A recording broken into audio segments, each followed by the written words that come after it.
Hello, and welcome to the Handicapable Black Woman Throne Room. My view of humanity is a whole new tea. Hello, and welcome to the Handicapable Black Woman Throne Room. My view of humanity. Okay, so this episode, I'm going to be talking kind of about the Gray Sheep Society, and if you guys have figured out a proper definition, let me know. But I know I just uploaded an episode, and I'm going to have another episode for the Gray Sheep Society soon. And I'm going to be creating something for Patreon for that group. I'm going to have different groups. And first, hi, hello, if you're new. If you like what you're hearing, please like, comment, and subscribe. But I know you need a little taste, so I'll start the story soon. But just know that with Patreon, I'm going to be doing or having a group for the cold cases, as well as a book group, and also the Gray Sheep Society. Yeah, it's like doing different things and a couple other items, especially even writing groups and things like that as well. And I'm hoping that once I get my different groups together, I can find different authors so that when we do writing sprints and things like that, we can have a new author guest where during our breaks, you guys can ask them questions and even like maybe even play some games so you guys can get to know the author, stuff like that. But today, or well, this episode is Gray Sheep. And I've been thinking a lot about this one story, and I'm probably gonna talk about it in different aspects throughout my channel because I know this one really hit hard and disheartening and emotionally just tore like some people are gonna say just get over it, whatever, and it's just like and that I'm gonna have another let's just say a lot of episodes about mental health because I just saw an article where it says that the Zennials and like some of the younger generations now that they're not resilient. They're not like bouncing back from trauma and stuff like that. Do you know how many millennials need therapy? And I mean therapy. We need it probably like we are the reason why they're not resilient. We were traumatized so much that we passed that on to them like it's a race. And but we're trying to make sure they win with trauma and drama. No, no, no, no, no. So, like, when I saw the article and start reading it, I was just like, guess. I wonder why, huh? Yeah. Because I dated my ex of 7 years, Mr. No Heart. So, yeah, if you guys are new, if you listen, yeah, this is Mr. No Heart. He needs therapy like nobody's business. Mr. Key too, because remember, he's addicted to special candy. He might not be anymore, but anyway. But Mr. No Heart, he was the one that told me, you have to love my daughters, but they don't have to like you. And when his youngest daughter would literally put bruises on me because she would come up when no one else was around. Most of the time I'm working on something, so it's like I started paying attention to her because like a horror movie, when I heard though like like since she was small or not small but pretty small, it's like I would hear her footsteps. It's like I always knew, okay, pay attention, look up. You can't work until she leaves, or you're going to have to change rooms, or you're going to have to go to a room with another person because you need a witness. Because whenever she would kick me or leave bruises on me and stuff like that, oh, she didn't mean it. Oh, she doesn't mean any harm. Oh, she's playing with you. But then when she's tearing up my stuff from my purse or my work bag, oh, well, maybe it's because you're not sharing with her. Maybe it's because you don't spend time with her. What about the time I was trying to plant flowers and stuff with both daughters, but she didn't want to? So the oldest one and I are planting, we're talking, and I'm bonding with the oldest one. And so then Mr. No Hearts gets home and he doesn't see the youngest one. And so he calls her out, like, oh, look what they're doing. And then she starts screaming and crying. She won't let me help. She won't let me. And it's like I tell the like more of the full story. There's even more details to this or whatever. But basically, yeah. When once he walks into the house, deep into like farther enough in the house, she comes up to well both of us, but faces me and kicks dirt in my eyes. And then she's a smart girl. Well, she's a deceitful smart girl. The oldest one helps guide me back into the house because dirt is in my eyes. And it's like, yeah. So, anyway, she's guiding me. And all of a sudden, we hear the bathroom door close. Yeah, on purpose, the youngest one ran into the bathroom. She was just sitting in there. She sat in there for a while, but she forgot that her older sister and I have brains. So we just went to the bathroom and like, 'cause, like once she heard like silence and everything like that, because at first we were knocking on the door like we really need to get in there, and like there's dirt in my eyes, and my ex like, well, how dirt get in your eyes? Oh, she kicked it in. She didn't kick in, like so he. So it's really frustrating when people don't believe you, and it's like, and I've been through this all through my life, and yeah, let's just say that's another symptom of gray sheep. Like when everyone thinks you're lying or making stuff up and you're telling the truth. But anyways, like once she heard silence is when she left the bathroom. There was no flushing, no nothing. Because I remember even when or after, like she thought she was so smart, but she's only deceitful smart.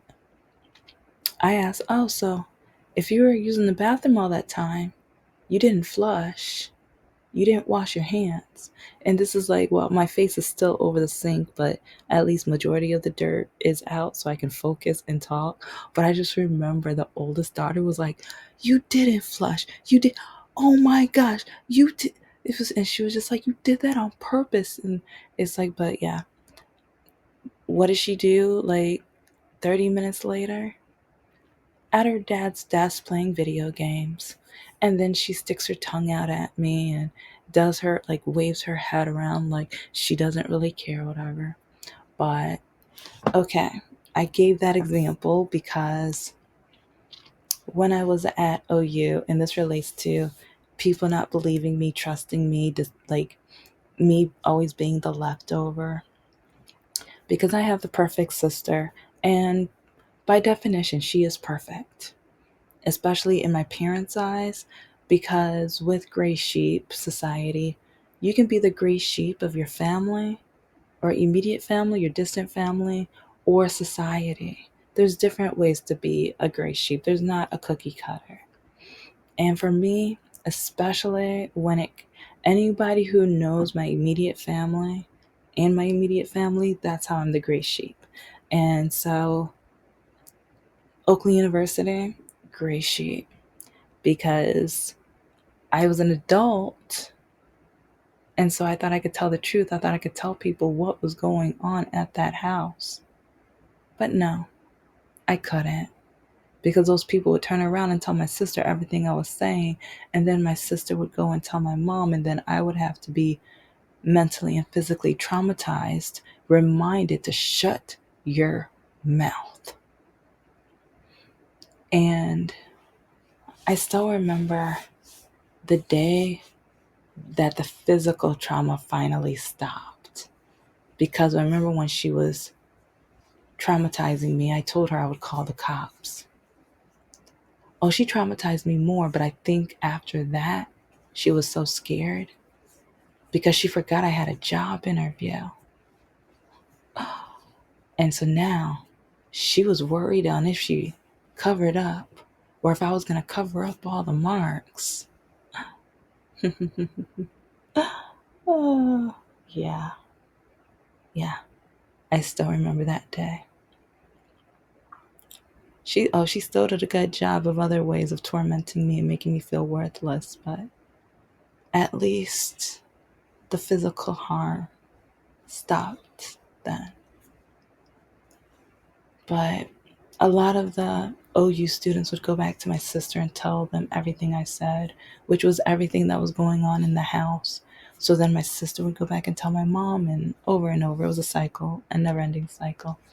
And one thing that really hurt is that my mom would have the nerve to say that I was evil. I was evil for telling people these things. And I was so confused. I was a little like naive back then because I was like, how am I evil? You traumatized me and hurt me because of how I walk. And you say I'm a liar because of how I walk. The doctors say I'm a liar because of how I walk. I don't know what's wrong with me. I don't know why I walk like this, but I can't control it. And so I refused to be quiet. But then I noticed the more that I talked about it, the more no one wanted anything to do with me, the more everyone ignored me. And they said I was a liar. And they said I just wanted attention and I was making stuff up. The ones that I'm Facebook quote unquote friends with, they're fake friends. Some of them only wanted to be my friends so that they could find out my business, so that they can go back and tell my sister, so that she can go back. Yeah, it was a never ending cycle. And one of the stories, one of the examples was my senior year, and my sister was in grad school. Yeah, I needed 5 years because I double minored. And so my sister, she was done. And so I kind of thought, yes, okay, I get a year where I could just be myself. Everyone hates me, but screw them. I am literally about to be done. My parents didn't think I was going to be able to graduate. They thought I was too stupid. My dad said a few times in my earshot, I would be I would never be anything but a maid. And oh lady, like if you're a maid, I give you props because the things you guys have to deal with, especially in the hotels and stuff like that, and senior citizens, I give you props. But I'm just saying this is what my father used to tell me.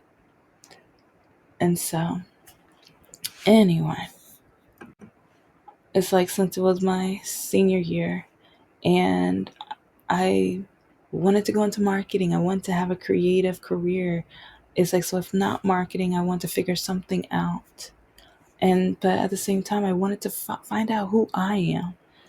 I the household was so strict, like such a Christian, like you can't do this, you can't do that, like so restrictive. And so I thought, you know what? Now that I am an adult, I mean, I'm not going to go crazy, but I want to experiment with makeup. I want I don't want to just do the typical whatever with makeup. I want to find out what my look is. And so I went to one of my favorite stores, Target, and I found different stuff on sale and I'm like, ooh, this is perfect. I want to try this and I want to experiment with this. And ooh, if this is the right complexion. And so I tested a lot of things out and I like, well, not well, most of it I was too scared to test out after this one situation happened. So a lot of it wasn't until I did promotional modeling. And I still remember the day where I was practicing with my blush and everything. This was years after college, after I worked at the Detroit Zoo I told you about. But I remember I was working promos and some of the girls were like, her blush is perfect. Her blush is amazing. How does she do that? How does she do that? It's like, how can it be? And like the complexion is perfect. And so I was kind of happy. I was proud because I was just like, at least I'm doing something right. Baby steps. And I was experimenting with eyeliner. My mom couldn't stand it and she would tell me how I had to do it. And sometimes, like, I remember I asked the promotional model, well, she says that I have to do it like this, but then she was like, well, you do. And I'm like, well, what about if I do this? And she was like, well, that means you're gothic, or like she said something. I was just like, okay, well, maybe I'm gothic then. But anyway, back to the college years. There was some white eyeliner that I found, and I was like, oh, I wonder what I can do with this. Maybe I can look up some pictures online. And so I bought a couple of them. And I remember when I got home, I I kind of just did some sampling, but I washed it off before bed. No one saw it or whatever. But when I got up in the morning, I was getting ready and I tried it out again because I liked what I did the day before. I got to school and I thought everything was fine. But then a couple days later, remember, my sister she graduated. She's not there anymore. And the trauma still continued. Like, this is before I told my mom I would call the cops. But next thing I know, I'm getting yelled at. I'm being called a garden hoe. I'm being called everything in the book. I'm being told that I'm going to look nothing like, I'm just going to be garbage. And I'm just like, what are you talking about? Don't you lie to me. Don't you know exactly what I'm talking about? I was like, I have no idea what you're talking about. And then I kept getting, like, she hurt me some more. And I'm like, don't lie to me. Don't lie. And I'm like, I am not lying. I have no idea what you're talking about. Next thing I know, she was like, so you think you're going to try to play around with makeup? And I'm like, what? And so then calls me a liar again. But then she mentions, what's this white stuff you're putting on your face? And then I realized, because when I, when Facebook was developed or created or whatever, it's like our university was one of the first ones to join or whatever. But then, like, some people only want to be my friend so they can find out my business, because they reported back to my mother and told her everything that I posted or did. And to the point where I stopped posting, like, till this day. Yeah, my so-called Facebook friends have no idea why I don't post anything about my life on Facebook. It's because of them. They should be so proud. But some of them saw me on campus with the eyeliner, and one of them called my mom and told her about it. Yeah. And part of me is just like, I thought college was about finding out who you are. You're becoming an adult. You're finding your independence. But I was still caged in.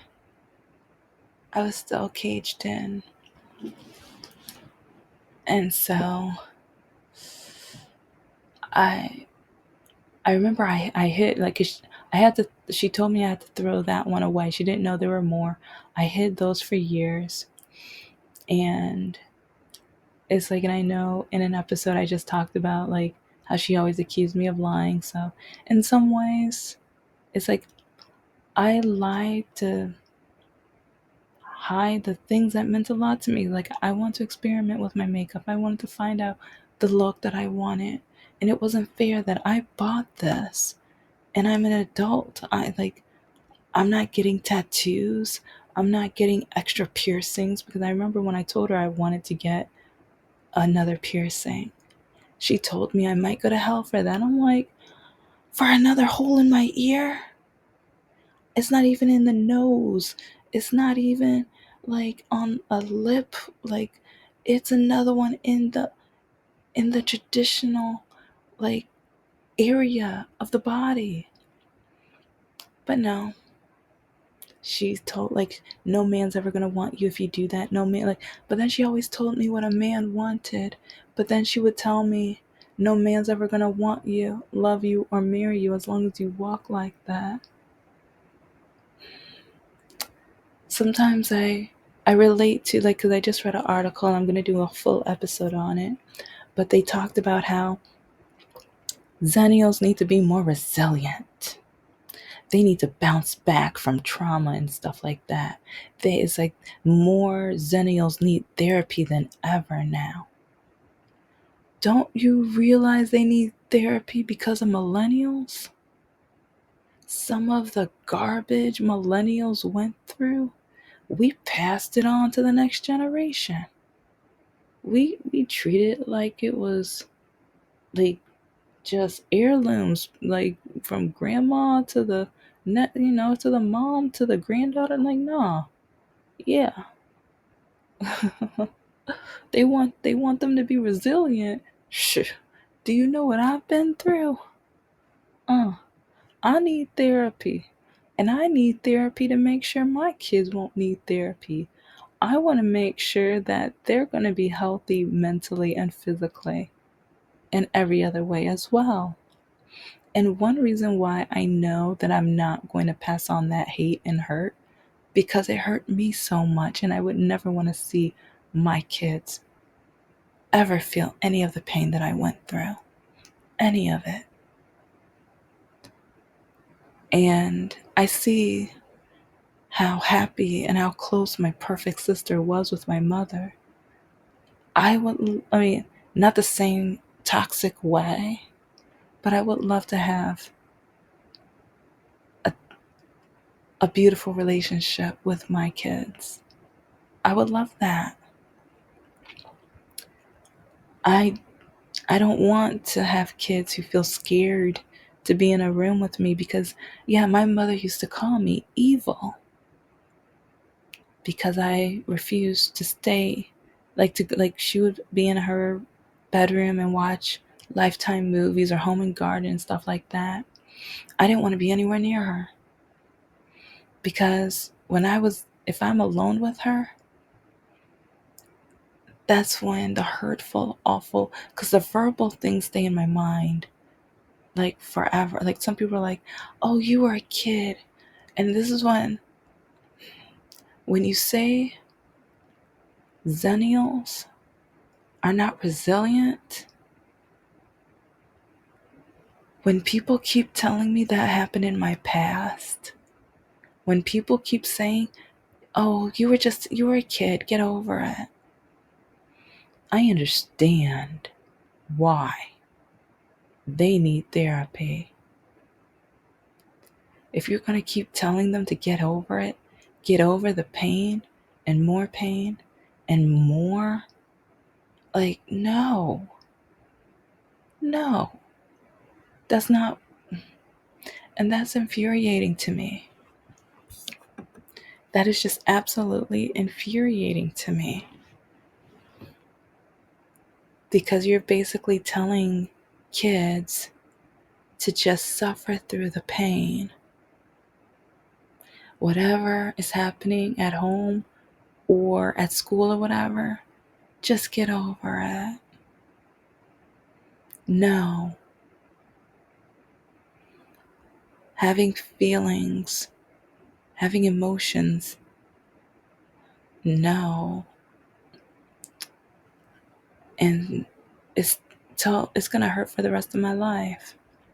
The fact that my mom would say I was evil because I would not stay in a room with her alone, even though I'm going to list some things, and each one has its own story. Most of you already know about as long as you walk like that, no one's ever going to want you, love you, or marry you. Some of you already know about when I was trying to pick a major for college. I was told, "You're not smart enough to be a lawyer. Only men and lesbians become computer programmers. The only thing you're ever going to be good at is being someone's maid." And oh no, some of you maids, you need credit. You need more dollars to the hour, because especially some of the things I've seen you guys have to go through with hotels and senior citizens and stuff like that. Do your things, ladies and gentlemen. Thank you so much for what you do. But I'm just quoting and saying some of the remarks. Performing a fat dance and telling me no man's ever going to want you because you're overweight and you're fat. And it was funny because last year there was a huge family event that we were preparing for. So I was preparing my room for company or whatever. And I was doing some deep, like not deep cleaning, but throwing out tons of stuff. I found 25 to 30 bottles of different weight loss pills and vitamins because of how often she would tell me I was fat and no one was ever going to love me. I had so many, so many. But those are only a few samples. But part of me just felt like, oh, also, since I have the perfect twin sister, especially when my sister wasn't around, if my parents were in an argument or a fight, sometimes I felt like they were making fun because even while they were fighting, they would mention me like, I'm gonna pack my bag, and the perfect one is coming with me. And then my dad was like, no, she's coming with me. Then my mom would be like, no, she's coming with me. And then they'd look at each other and look at me and say, see, none of us want you. None of us want you. But I'm the evil one.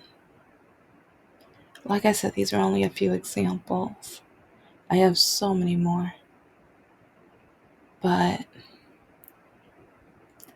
you guys are probably going to be seeing me pretty soon, live, face, and everything. It's just, I've been through a lot of mental trauma, especially with my weight and then my complexion. And since I have Asian and Native American in me, some, like, well, not from my parents, but some bigoted comments from a lot of men, and etc., etc. And I wear weaves and wigs and stuff like that, which now, like, some people say it's out of hate, or you must hate yourself, you must hate being black. No, it's like sometimes I'm like, you guys are really ignorant and naive. I want to say stupid. No, yeah, they're yeah, to me they're pretty stupid, because for me, especially the science of it, African American hair is the most fragile hair out of all nationalities. And so, especially, I love having fun with my makeup. I want to do the same thing with my hair. It's like I like being able to have purple and blonde streaks and like different styles and things like that. And but I don't want to put that stress on my hair. I like being creative. I like thinking outside the box. I like changing it up on a daily basis. But that would be too much trauma on my hair. And so, and then a lot of them are expensive. So I don't get, like, part of me is like, I like investing my money. So, I mean, I like having fun, but I'm not going to spend all of my savings, all of my money on it. And a lot of men hate that. Trust me, I know. I have a long list of reasons why I'm never getting married.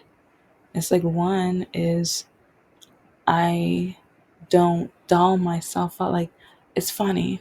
Either I doll myself up too much because Mr. No Heart would always tell me, or if, like, when we went to the Dollar Tree or Aldi together, whatever, he would get mad when men would be like, oh, hi, beautiful, let me get that cart for you.